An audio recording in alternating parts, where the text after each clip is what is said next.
Hello, my name is Joseph. Hi, my name is Birgit Zaman.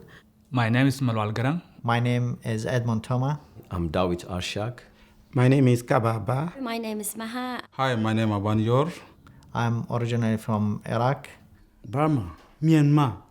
I originally from Southern Sudan. I am from north of Iraq, Kurdish. I'm originally from Sierra Leone. I am from Southern Sudan. I'm originally from Iraq, from the city of Baghdad.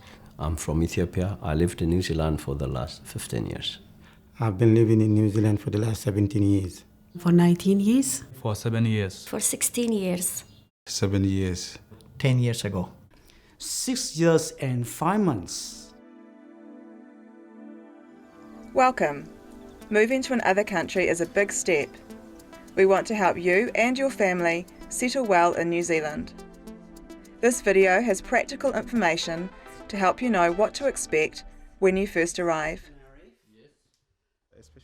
It will take time to get used to the way things are done here. You may find the move difficult, so be patient, as it will take time to settle well. New Zealand is a friendly country with a long history of welcoming refugees. The government will help you settle into your new home. New Zealand is a small country in the South Pacific. Our closest neighbours are Australia and the Pacific Island states. There are two main islands in New Zealand, the North Island and the South Island. New Zealanders are commonly called Kiwis and are known for their relaxed lifestyle and attitude towards life.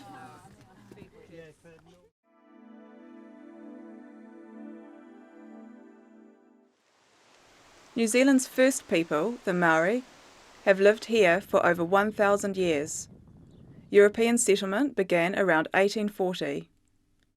The Treaty of Waitangi is a New Zealand founding document. In the treaty, the British and Maori agreed to build and manage the country together. Just over 4 million people live in New Zealand. Approximately 3 million people live in the North Island. The largest city is Auckland. New Zealand is a diverse country, and today people from over 145 countries call New Zealand home.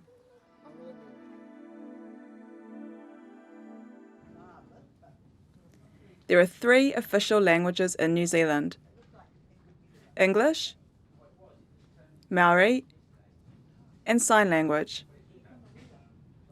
English is the main language. Being able to read, speak, and write English makes living and working in New Zealand much easier. We will talk more about learning English later.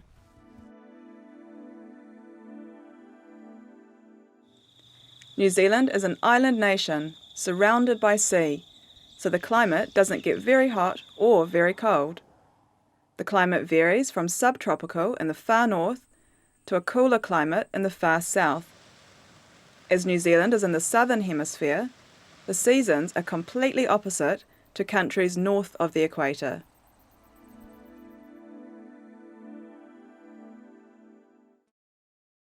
New Zealand is a democratic country. Elections are held every 3 years to elect government, which is led by the Prime Minister. The government is based in Wellington, which is the capital of New Zealand. New Zealand citizens and residents aged 18 years or over are encouraged to vote.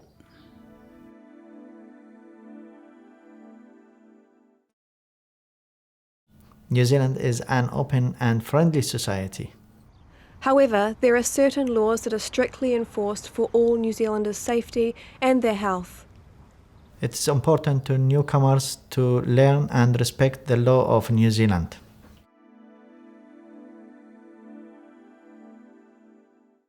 It is against the law for anyone to steal or damage your property. It is against the law for anyone to deliberately harm you or anyone in your family. Yes, I'm calling to report that my car's been stolen. If you want to report a crime to the police or call an ambulance or a fire engine, then the number to call is 111.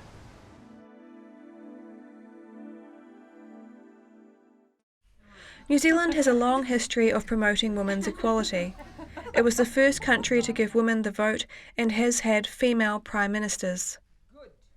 Women are treated equally and have the same access to education, healthcare, employment, and public spaces.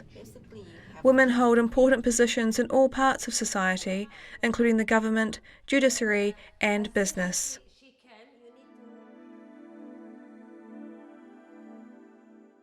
Everyone in New Zealand has a freedom of speech, religion, and political opinion. In New Zealand, it's illegal to discriminate on the basis of age, race, gender, disability, religion, or sexual orientation. People are expected to respect each other and to protect each other's rights.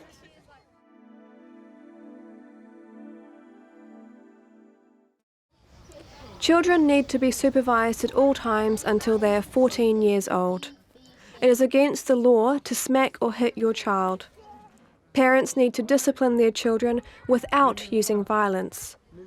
There are agencies who can provide you with parenting help and support. New Zealand encourages healthy and supportive relationships. It is a crime to commit any sort of violence against your family. Family violence is more than just physical abuse. It includes sexual, psychological, emotional, or verbal abuse. Rape in marriage is also illegal. New Zealand police do not tolerate any form of family violence. You can report any domestic violence to the police or to the child, youth, and family, even after it happens. If you or your family are in danger, then you can call 111. We could use this pamphlet. In New Zealand, it is illegal to circumcise a woman, girl, or female baby, remove or cut out any part of the female genital area, stitch up the female genital area, or cut out any part of the clitoris. It is also illegal to send or make arrangements to send a child out of New Zealand to have this performed overseas.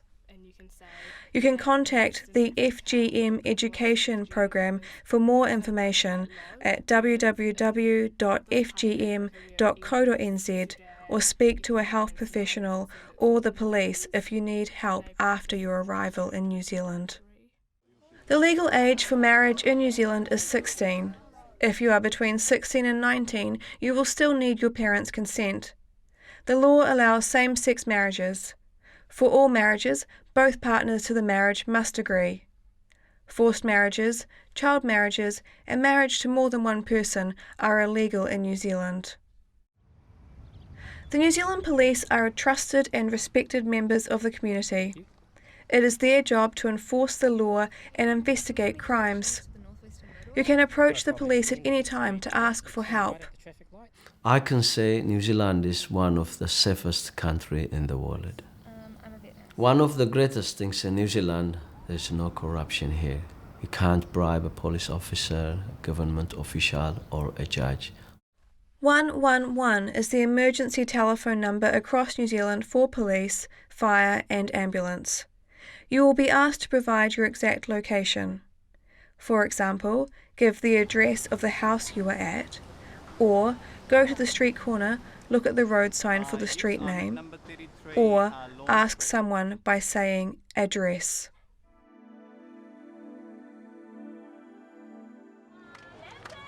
After your case is approved for resettlement in New Zealand, IOM will contact you to help with your travel to New Zealand. You will have to do some medical tests to make sure you are fit to travel on the plane. IOM will help you travel to the airport and check in. The New Zealand government will pay for your travel and you don't need to pay anything back. The flight will take a long time and there may be one or more stopovers. All airlines have flight attendants to help you during the flight, giving you food, drinks, blankets and pillows. You do not need to take anything to eat on the plane. Airline baggage allowances are strict. Therefore, think carefully about what you want to take, such as photos or cultural items that are special to you. New Zealand has strict laws on what you can bring into the country. Items that could be carrying pests and diseases are not allowed. They could cause damage to the environment and economy. Do not pack items such as food, meat, fish and poultry, plants or seeds, or traditional or herbal medicine. Your baggage will be searched when you arrive to check for these items. Any items made from wood, bamboo, feather, animal skin, fur or bone will need to be checked to see if they are safe to bring into the country. When you arrive at Auckland International Airport, you will be met at the airport by immigration staff. Interpreters will help guide you through the airport. You will go through customs, baggage check, and immigration processing. You must show your travel documents. Your baggage will be searched to make sure you are not bringing any banned items into New Zealand, including drugs, weapons, food or plant products. You will then be taken by bus to the Mangere Refugee Resettlement Centre. You will spend 6 weeks at the Mangere Refugee Resettlement Centre before moving into your own home in your settlement community. During this 6 weeks, you and your family will be housed, fed, and given additional clothing if you need it.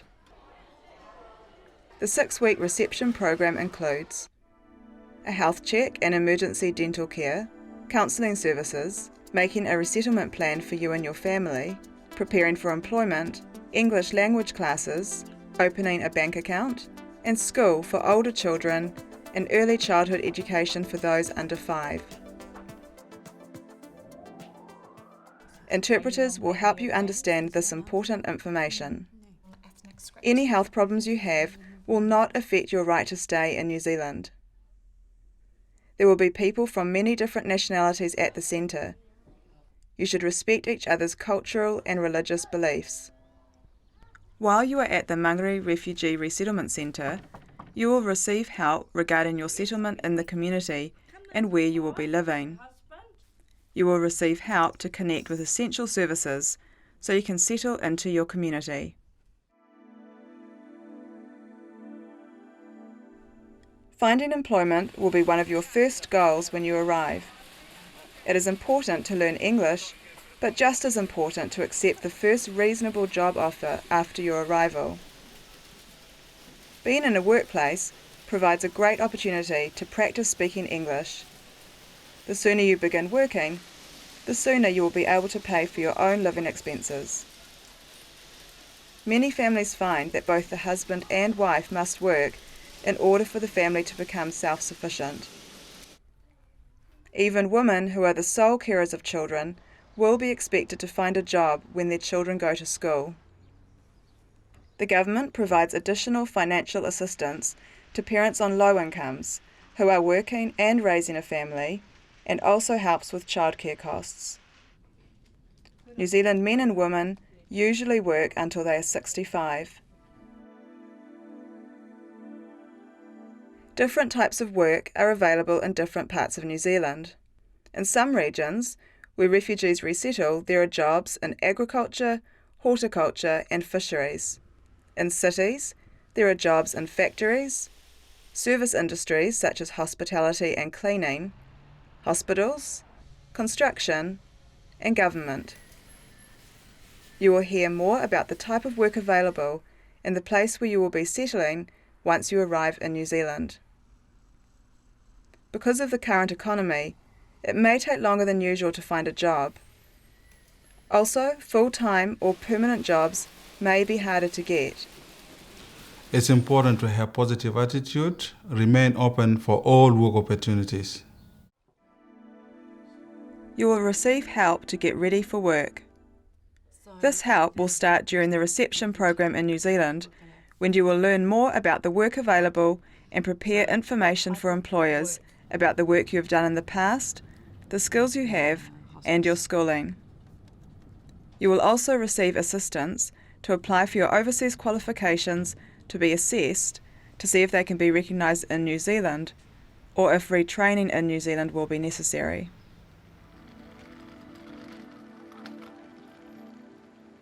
The government does not give you a job when you arrive, but a government agency called Work and Income helps people to find jobs. They will also provide some financial help for you and your family while you are looking for work. A case manager from Work and Income will talk to you about this while you are at the Mangere Refugee Resettlement Centre and give you more information about the support you will receive. If you do not speak English, you may be able to receive financial support while you learn enough English to be ready to work in New Zealand. You need to keep in contact with Work and Income while you look for a job. You will need to tell them if there is a change in your or your family's situation. For example, you move house or you get a job.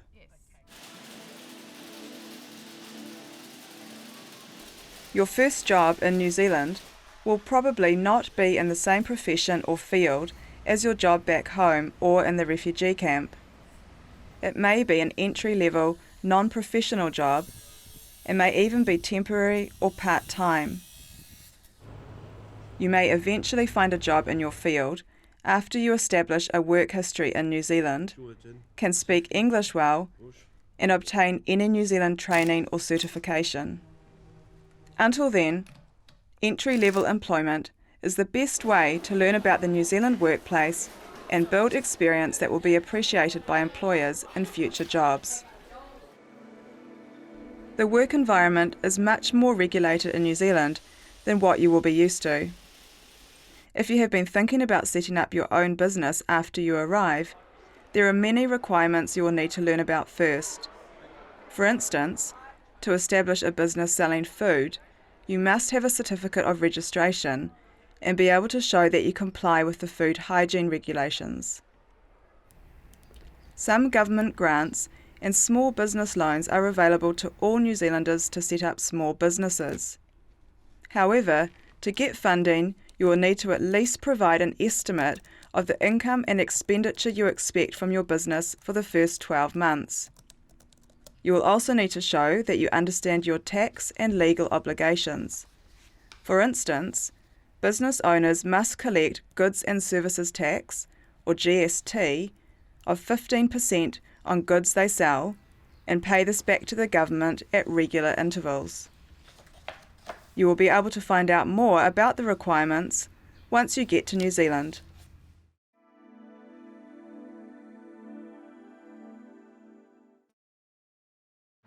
An IRD number is a unique number issued to you by a government agency called Inland Revenue. You will get this number during the reception program when you arrive. If you or your family are earning income, you must have an IRD number and pay tax. The tax that you pay helps to provide services for everyone, like hospital care, schools, the public transport system, and roads. When you are working, tax is taken out of your wages before you get paid.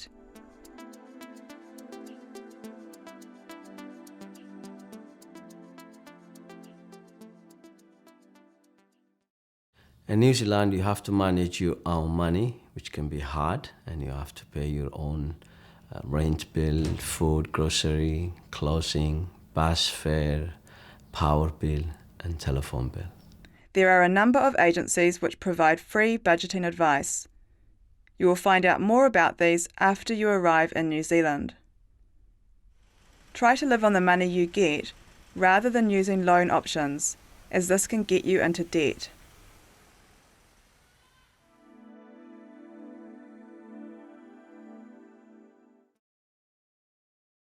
Places to live in New Zealand can be very different from what you are used to. Accommodation can be very expensive and difficult to find, so you need to be flexible about where you live. There are two main types of accommodation: houses rented by private owners, or landlords, and government housing managed by Housing New Zealand Corporation, or HNZC. HNZC offers housing to those in greatest need for the time of their need.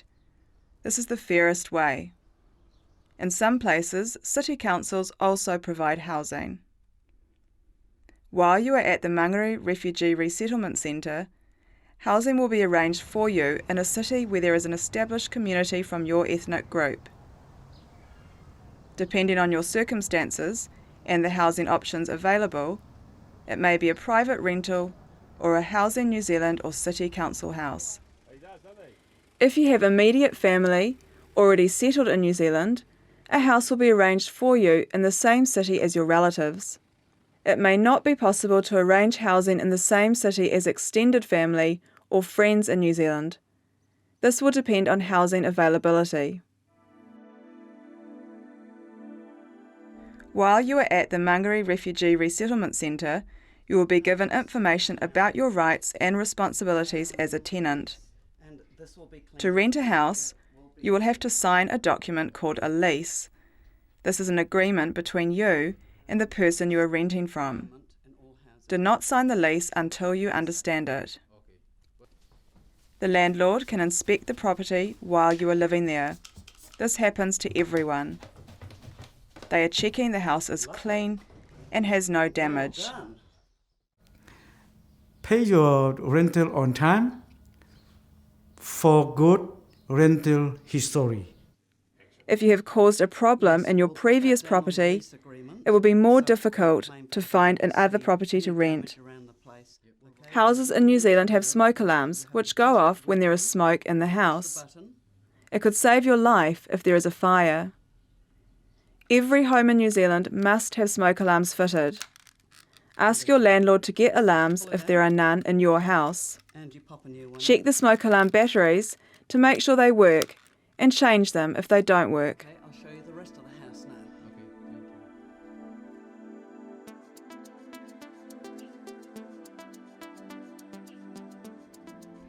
Most healthcare in New Zealand is provided by your family doctor, often called a GP.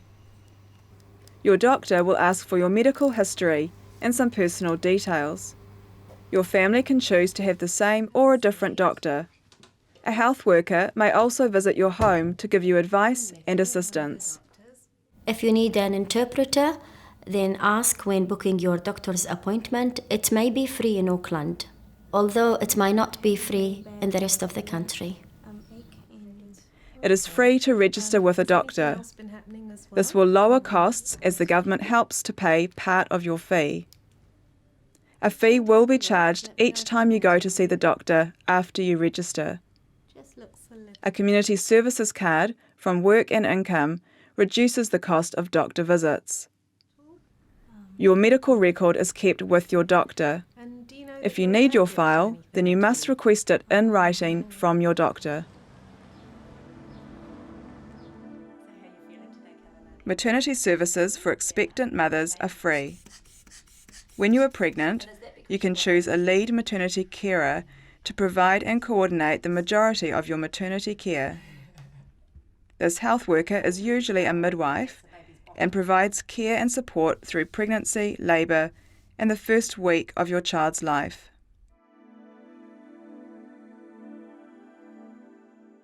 If you need specialist treatment, your doctor may refer you to a hospital or a specialist. Specialist care is free through the public health system, but you need to wait. If you want specialist advice quickly, you may wish to use a private hospital or specialist. You will have to pay a fee for this unless you have private health insurance.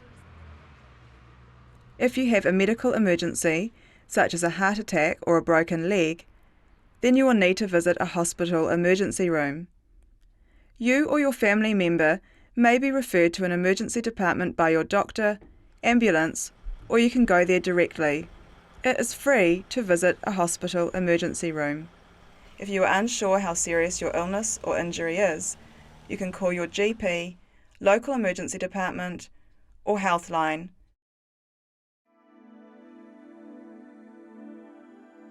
It is normal for people who have had experiences of war, conflict, and displacement to be stressed or feel unhappy. You may be unable to sleep or concentrate on daily tasks. Children can be affected by bad experience, for example, war, trauma, or family matters, and they can show that by being very angry or very quiet. There are services which can help adults and their families deal with problems. These services provide professional staff who are counsellors. The information you provide is private. During your 6-week orientation program at Mangere Refugee Resettlement Centre, there is an agency called Refugees as Survivors, or RAS, that you can talk to about any problems you or your family are experiencing. We highly recommend this. When you are in the community, you can be referred to a mental health service provider through your doctor.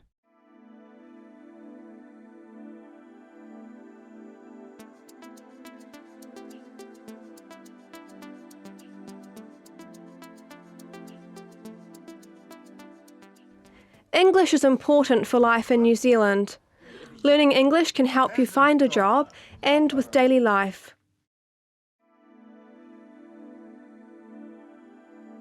Before starting school, most 3 to 5-year-olds go to early childhood education services. These help children to develop physically, emotionally and socially and prepare them for learning at school. These services have a range of different names such as kindergartens or kindy, play centres and preschool. New Zealand also has a number of parent or community-run playgroups for under 5-year-olds. This will provide you with an opportunity to mix within your new community as well as have fun with your children.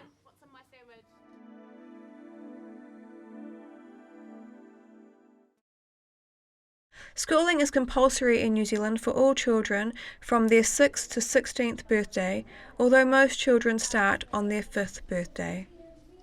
State schools do not charge fees, but you may be asked for a donation to help the school. If you are unable to pay it, then you should let the head of the school know why. You may need to pay for school fees, school uniform and school trips, but if you have any problem with that, talk to Work and Income for support. State primary and intermediate schools have mixed classes of boys and girls. Some state secondary schools offer education for boys and girls separately. Most schools in New Zealand provide support for your children's English learning.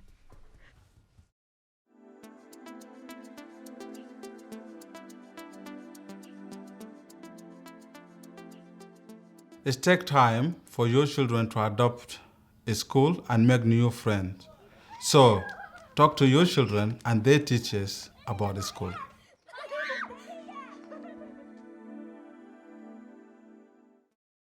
Tertiary study is available at universities, institutes of technology, polytechnics, colleges of education, wānanga, education in a Maori context, and private training institutions. There are part-time and full-time courses. Many have start dates throughout the year. Costs vary depending on the place of study and the type and level of course. Tertiary institutions may test your English language skills and may have other entry requirements.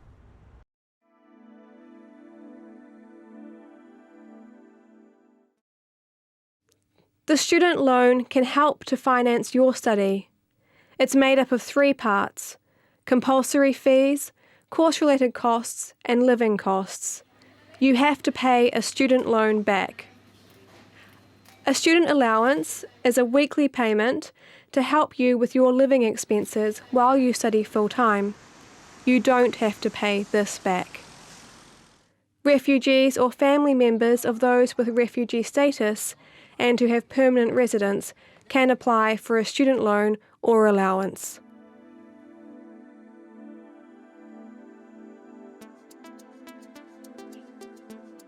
The legal age for drinking alcohol is 18 years. You may be asked for proof of age when buying alcohol. Moderate use of alcohol is accepted in New Zealand. Excessive use is not acceptable and can lead to social problems or get you into trouble. In New Zealand, smoking is not allowed in the public places like bars, restaurants, buses, trains. Most of these areas are marked with a non-smoking sign. There are outside areas set aside for smokers in public places and at work. Generally, these areas are marked with a smokers area sign.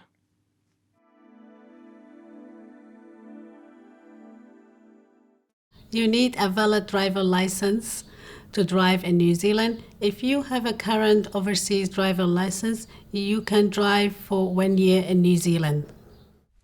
If the driver's license is not in English, you must have it translated into English by an approved agency before you drive. You can be fined if you do not have the correct license.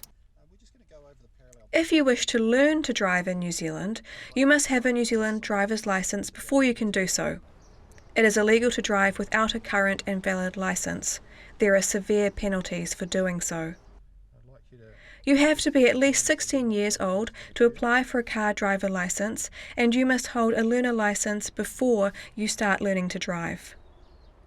There are 3 stages to getting a car license.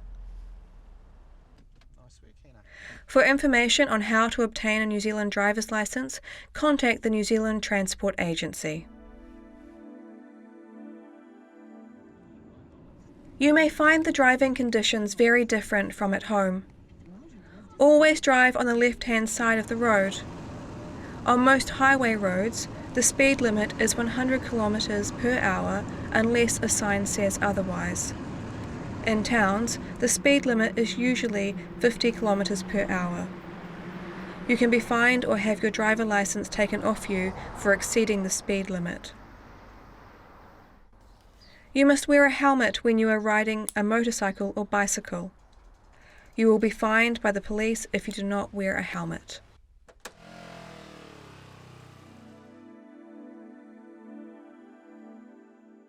Do not drink and drive.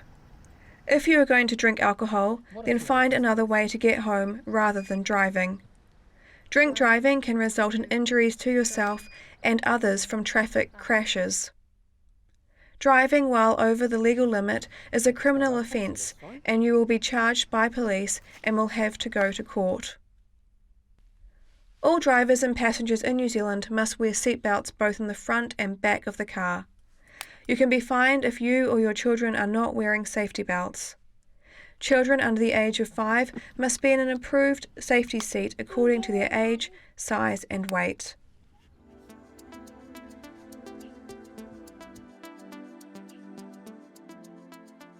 Cars in New Zealand need to pass safety standards. If your car is safe, you will be issued a Warrant of Fitness, or WOF. All cars driven must be registered. Registration is where the government identifies you as the person who owns the car. I'll just go to a check on your driver's license. You must pay to register your car. If your car does not have a warrant of fitness or registration, you may be fined by the police. If you are going to own a car, it is a good idea to have car insurance.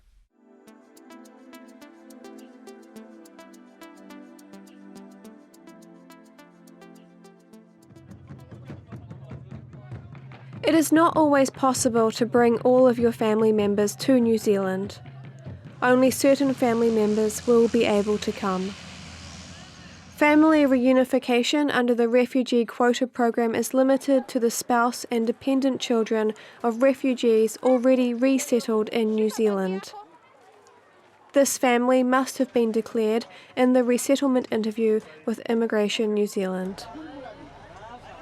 The United Nations High Commission for Refugees, or UNHCR, refer all cases to be included in the refugee quota program. Immigration New Zealand does not ask UNHCR to refer refugees to New Zealand.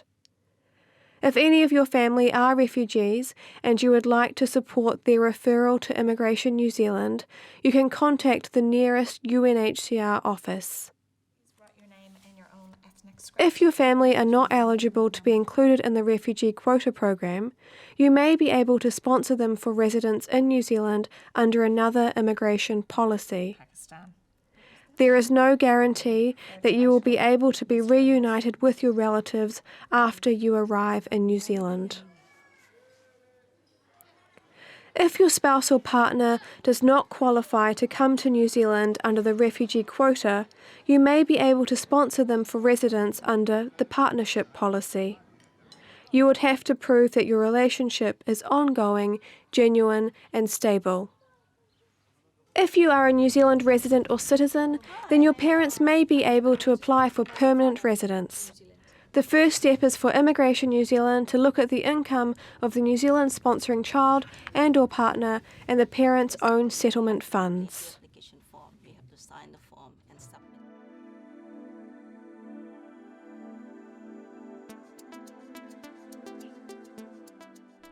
If you have family that you would like to come to New Zealand, but they do not fit any other immigration category, they may be eligible to apply under the Refugee Family Support category. To sponsor family, you must have permanent residence in New Zealand as a refugee. There are 300 residence places available each year. The policy has a two-tier system. Priority is given to Tier 1 sponsors who have no immediate family in New Zealand or who are the sole carer of a dependent relative in New Zealand. If you are a successful sponsor under the Refugee Family Support category, your family will be invited to apply for residence in New Zealand. Successful sponsors must ensure that adequate accommodation is available for their family on arrival and for the next 2 years.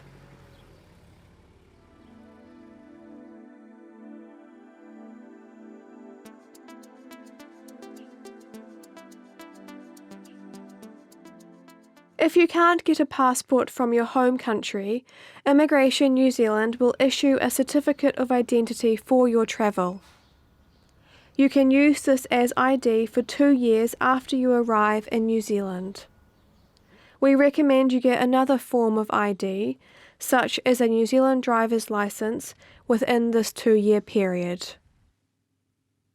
Your certificate of identity can only be used for your travel to New Zealand under the refugee quota.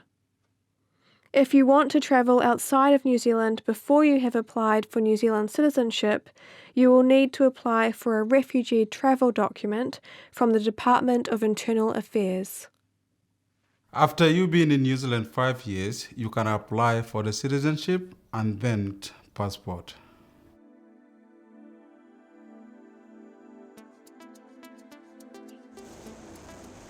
New Zealand offers you a chance to build a new life in a new land. It is possible to achieve this goal. Many refugees from many countries have successfully done this. It is not always easy to live in a new country, but there will be support for you to achieve your goal.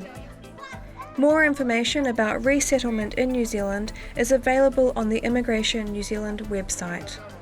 We hope this information is helpful for you, and we look forward to welcoming you into New Zealand.